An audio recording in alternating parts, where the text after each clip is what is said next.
1948 පස්සේ මේ පහළ වෙච්ච අය ඉතිහාසය පිළිබඳව ගැඹුරට හදාරපු කෙනෙක් හැරෙන්නට මේ නිදහස දිනා ගන්න අපේ අතීත මුතුන් මිත්තෝ අපේම සමහරේ කොච්චරක් දුක් විඳද කොච්චරක් කැපකිරීම කරාද කියලා ප්‍රමාණික අවබෝධයක් නැහැ. ඒ නිසා තමයි පුතේ අද ගොඩාක් තැන්වල අපේ පරිසරය දූෂණය වෙනවා අපේ මතින්, අපේ සංස්කෘතිය පිළිහෙනවා අපේ මතින්, අපේ රට ජාතිය ගැන අපිට තියෙන හැඟීම අපෙන් ඈත් වෙලා යනවා, අපිට සමාජය ගැන තියෙන කැක්කුම අපෙන් ඈත් වෙලා යනවා. මේ හැම දෙයකටම හේතුව මම හිතනවා අපි හරි ලස්සනට සැමරුවට නිදහස අපිට අරන් දෙන්න අපේ මිනිස්සු අතීතයේ කරපු කැපකිරීම පිළිබඳව අපිට තියෙන අවබෝධය මදි. ඒ නිසා මම ටිකක් කතා කරන්න.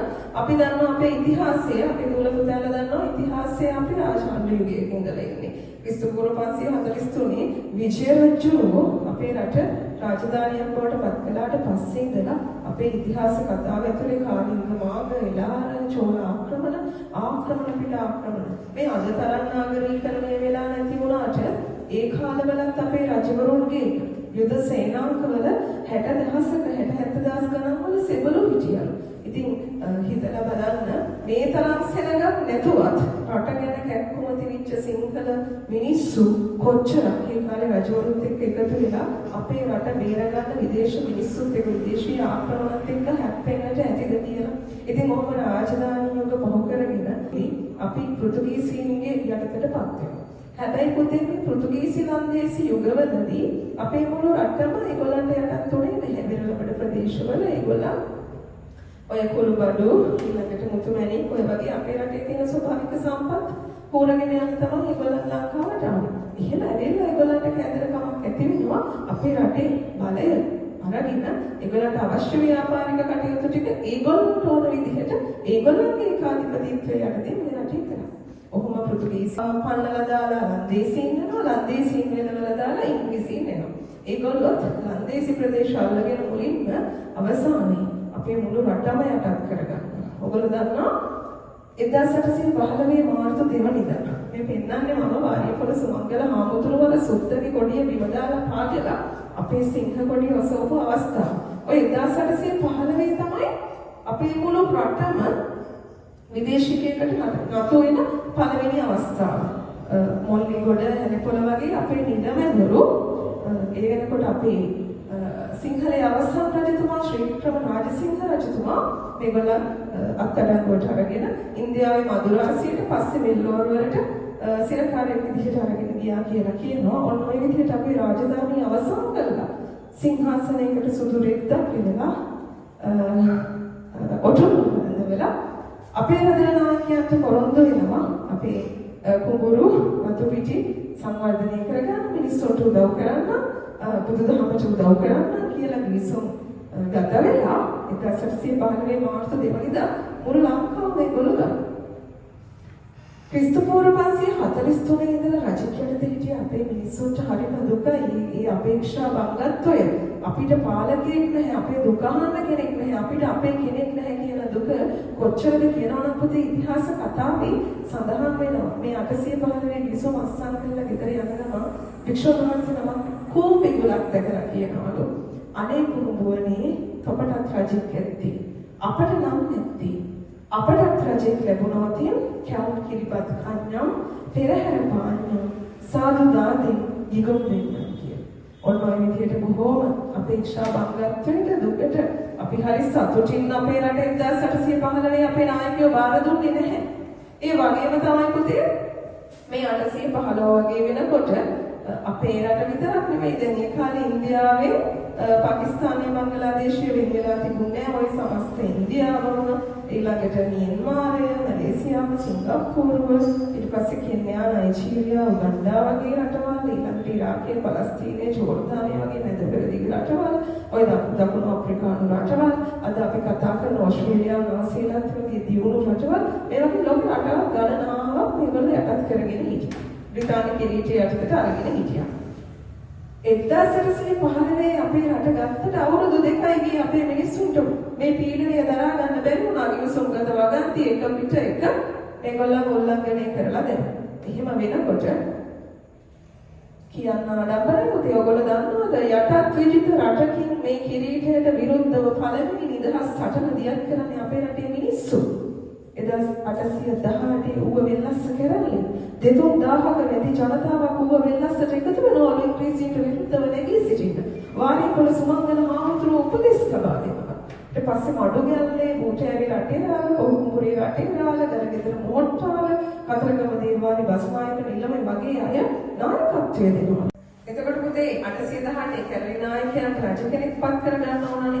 මේගොල්ලන් එතකොට සතර කෝරළේ තුන් කෝරළේ විල්බාවේ දොරේසාමි කියලා ගොවි පුතෙක්ව ඌව වෙනස්සේ රජ විදිහට පත් කරගෙන කැරලි දියත් කරා. මේ කැරලි කොච්චරක් දරුණු වුණාද කියලා කියනවනම් රොබර්ට් බ්‍රවුන් තමන්ගේ බිරිඳත් එක්ක කන්ද උඩරට කොළඹට ය아가න්න බැරුව බයෙන් විරාන්ත වෙලා හිටියලු.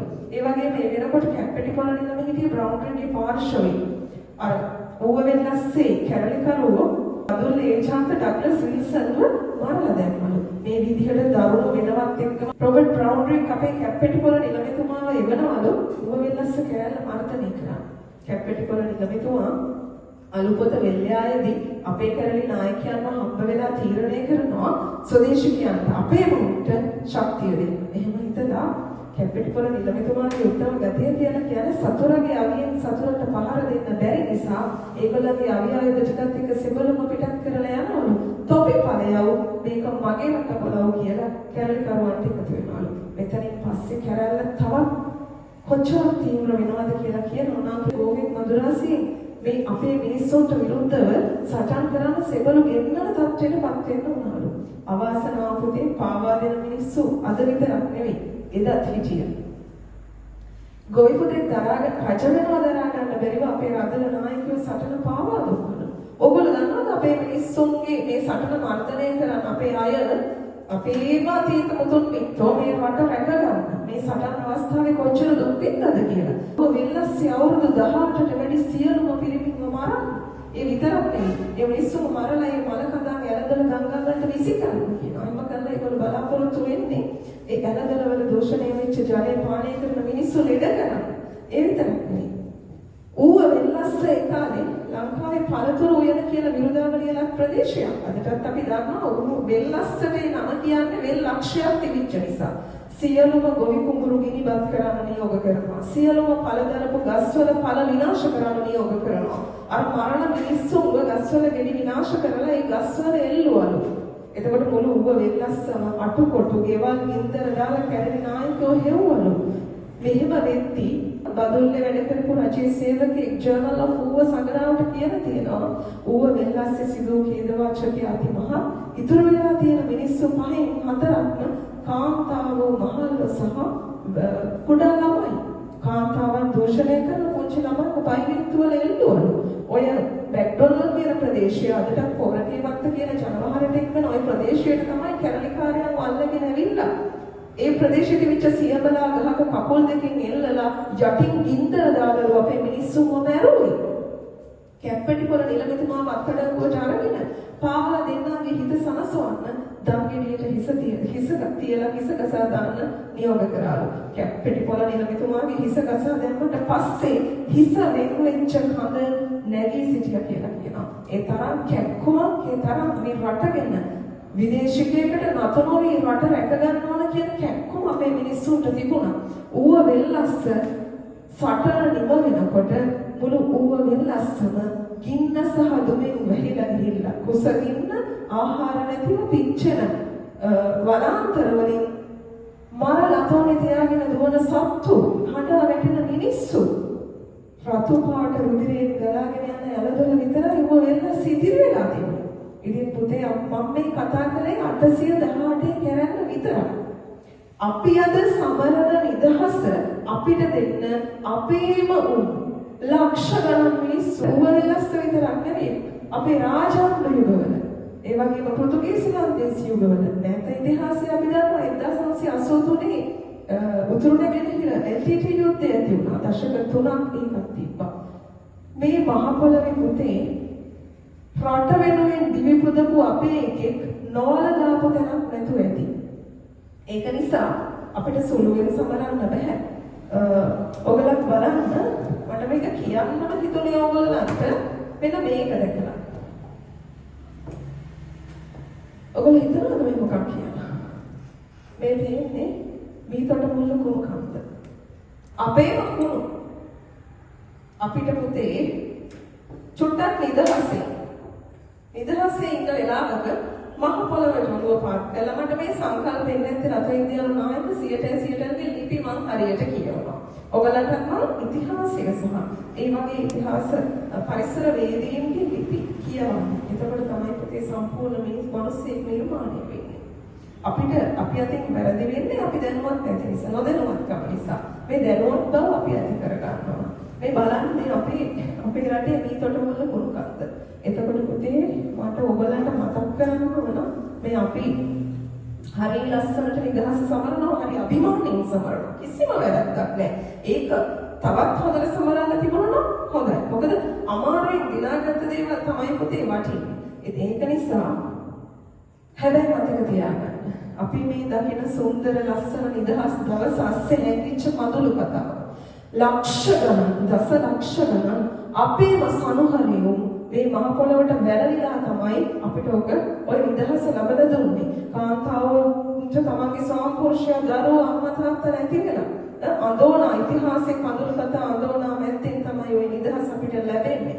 මම නිදහසේ ඉන්න වෙලාවට මේ මහ පොළොව දිහා බැලුවම මට හිතෙනවා මම මේ ඇවිදින මම මේ පය ගන්න හැම තැනකම රට වෙනුවෙන් දිවි පුදපු රණ විරුවෙක්ගේ ස්වදේශිකයෙක්ගේ ඇටසැකිලි වල දාලා ඉති. ඒ වගේම තමයි ඔයගොල්ලෝ මෙන්න මේ සිටියම බලන්න. මේ තියෙන්නේ ශ්‍රී ලංකාවේ මධ්‍යම කඳුකරෙන් පටන් අරගෙන රට වටේම මුහුදට ගලා බහින අපේ ගංගා පද්ධතිය. මට මේ සිටියම දිහා බලාගෙන ඇස් පියාගත්තම මට හිතෙනවා අවුරුදු දහස් ගණනක් තිස්සේ රට වෙනුවෙන් දිවි පුදපු රණවිරුවන්ගේ මහ පොළොවට වැළලිච්ච අපේ උන්ගේ ජීව රුධිරය ඌව වෙනස්ස කරල්ල වෙලාවෙ විතරක් නෙවෙයි. ඒ කාලේ රතු පාටින් එළදෙන ගංගා ගැලවලු. නමුත් අදටත් පාට රතු නොවුනට පුතේ වැළලිච්ච මිනිස්සුන්ගේ ජීව රුධිරය මේවට එකතු වෙලා ඇති. මේ මහ පොළොව යට වැළලිච්ච අපේ උන්ගේ ජීව රුධිරය ගස්වල පළ දරනකොට අපේ ජාන වලට එකතු වෙනවා ඇති. මේ වතුර බොනකොට අපේ ජාන වලට එකතු වෙනවා ඇති. ඇස් දෙක පියාගෙන හොඳට හුස්මක් කරගන්න කපුව පිරෙන්න. ඔයාලට නිකමට හිතෙන්නේ නැද්ද මේ රට වෙනුවෙන් දිවි පුදපු ලක්ෂ සංඛ්‍යාත මිනිස්සුන්ගේ අවසන් සුසුම් ශෝකයන් හැදිලි වැළපිලි මේ හුලගත් එක්ක මම ආශ්වාස කරනවා. ඉතින් ඒක නිසා පුතේ මේ වායුව ජලය පස කියන ශ්‍රී ලංකා පොළවේ තියෙන ප්‍රධාන සංඝටක තුන අපේම උන්ගේ ජීව රුධිරයෙන් සෝසුසුම් කඳුළු වලින් තමයි ගොඩ නැගෙන්නේ. එහෙව් රටක ජීවත් වෙන අපි පුතේ අරමං කතා කරපු මේ පෙන්නපු මේ තරමට රටේ කුණු ගොඩ ගස්සන්න හොඳ නැහැ. මොකද මේ මිනිස්සු ලේවලින් තෙමලා තමයි අපිට රටට නිදහස අරන් දෙන්නේ. ඒ නිසා නිදහස දිනාගෙන 78 වසරක් වෙන මේ අවුරුද්දේවත් අදිෂ්ඨාන කරගන්න. මොකද මැරිච්ච මිනිස්සුන්ගේ ආත්ම අපි අතර තාම සැරිසරනවා කියන එක මම විශ්වාස කරනවා. මම සෝබාදහම කියලා විශ්වාස කරන්නේ ඒක පුතේ. මේ මිනිස්සුන්ගේ ආශිර්වාදය අපිට තියෙන තාක්, මේ මිනිස්සු අපිට සාප නොකරන තාක් අපිට දිවි හිමියෙන් කැප කරලා ජීවිත පරිත්‍යාග කරලා දෙනා දීපු රට අපේ මිනිස්සු කුණු වලින් වහලා දානකොට වැළලිච්ච සෙන්පතියන්ගේ මල දේහයන් නැටසැකිලි කුණු වලින් වහලා දානකොට ඒ මිනිස්සුන්ට සාධාරණ කේන්තියක් එනවා ඇති. ඒ ආත්ම කොතනක හෝ ඉඳගෙන අපිට ශාප කරයි කියන බය මට තියෙනවා. ඒක නිසා පුතේ නිදහස දිනාගෙන අවුරුදු 78ක් ගත වෙන මේ අවුරුද්දේ ඉඳලා තමාගේ කුණු ටික තමන් කලබලාකරණය කරගමු. මේ මහ පොළවට කෙල ගහද්දි කුණු විසි කරද්දි මට හිතෙනවා අපේම වීරෝදාර රණවිරුවෙක්ගේ ස්වදේශිකයෙක්ගේ මුතුන් මිත්තෙක්ගේ අපේම ලේවලට තමයි මම ඒ විනය කරන්නේ කියලා. ඒ නිසා පුතේ අදින් මත්තට මේ නිදහස දිනාගෙන 78 වසරක් වෙන අද දවසේ අපිට සුන්දර රටක් තිරණ කරන්න ජීවිත පරිත්‍යාග කරපු අපි උන්ගේ ඒ පරිත්‍යාගයන්ට වටිනාකම ඒ පරිත්‍යාගවල වටිනාකම රැකගෙන ජීවත් වෙන අපි අදිෂ්ඨාන කරගමු. එතකොට සෝබාදහම සහ ඒ හැම මැරිච්ච ආත්මයක්ම තවමත් මේ අපි අතර සැරිසරනවා නම් අපිට ආශිර්වාද කරයි. එහෙම හැසිරෙන්න බැරි මිනිස්සුන් මම විශ්වාස කරනවා පුතේ කොයිම මොහොතක හරි ඒ මිනිස්සුන්ට සබාධමේ රැකවරණය නැහැ. ඒ මිනිස්සුන්ට අර මැරිච්චෝන්ගේ ශාපයට ලක් වෙන්න සිද්ධ වෙනවා. ඒක නිසා රටට ආදරය කරනවා නම් අපේම ලේවලින් අතීතයේ වෙතරිච්ච මිනිස්සුන්ගේ වේදනාව දන්නවා. ඒ මිනිස්සු ඒ තරම් කැපකිරීම කරලා දිනන දීපු මේ රට අපි ඉස්සරහට රැකගන්නවා.